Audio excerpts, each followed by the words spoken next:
Salam alaikum wa rahmatullah mes chers élèves, je suis ravi de vous retrouver dans cette nouvelle vidéo où l'on va voir la première partie du premier chapitre, notion de logique.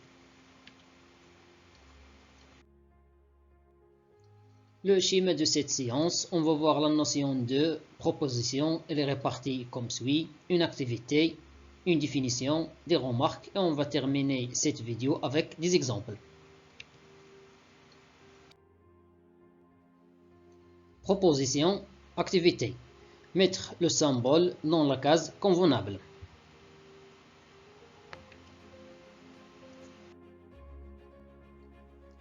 La deuxième question, y a-t-il dans ce tableau des phrases qui sont vraies et fausses? La réponse de la première question. Mettons le symbole dans la case convenable. La première phrase, tout nombre impair est divisible par 3. Cette phrase est fausse car par exemple, si on prend le nombre 5, c'est un nombre impair mais n'est pas divisible par 3. La deuxième phrase, la somme de deux nombres pairs est un nombre pair. Elle est correcte, c'est vrai. La troisième phrase, un tiers est un nombre décimal. Elle est fausse car on sait que un nombre décimal s'écrit sous la forme a sur 10 à la puissance n, avec a appartient à z et n appartient à n, un nombre entier naturel. On ne peut pas écrire un tiers sous cette forme, ou bien un nombre décimal, c'est un nombre qui contient la virgule, avec les nombres après la virgule sont finis. Dans ce cas, si on effectue la division de 1 par 3, on va trouver une infinité de nombres après la virgule. Donc un tiers, ce n'est pas un nombre décimal. 13 est un nombre premier.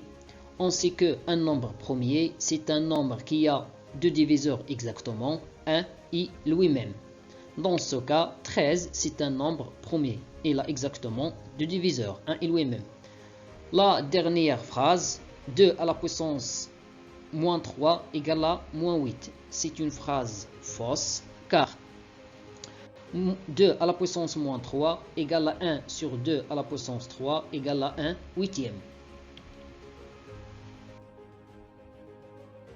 La deuxième question. Y a-t-il dans ce tableau des phrases qui sont vraies et fausses? La réponse est non. Les phrases mathématiques qui figurent dans le tableau sont des énoncés mathématiques corrects et ayant un sens, qui peut être soit vrai, soit faux, et sont appelées des propositions mathématiques. Définition, une proposition, soit on dit une proposition ou une assertion. Une proposition ou assertion est un énoncé mathématique qui a un sens, soit vrai, soit faux. Elle se note en général P, Q, R, S, etc. Des remarques.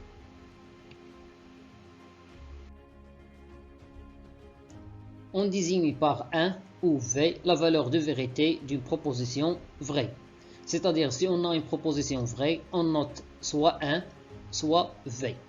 La deuxième remarque, on désigne par 0 ou F la valeur de vérité d'une proposition fausse. C'est-à-dire si on a une proposition fausse, soit on note F, soit on note 0. La troisième remarque, une proposition est soit vraie, soit fausse.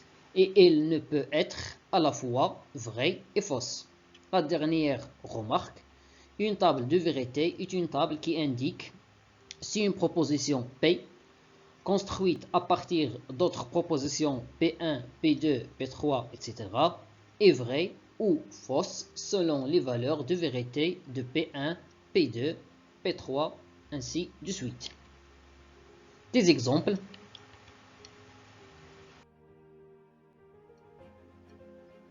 La proposition P, un carré est un parallélogramme, est une proposition vraie.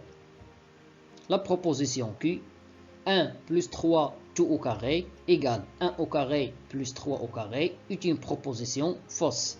Ici, elle nous donne 4 au carré 16, et ici, 1 au carré plus 3 au carré égale à 10. Et bien évidemment, 16 différent de 10. La proposition R, moins 5 n'est pas un entier relatif, est une proposition fausse, car moins 5 c'est un entier relatif. La proposition S, La somme des mesures des angles d'un triangle est égale à 180 degrés. Est une proposition vraie. La proposition suivante, un théorème, est une proposition vraie.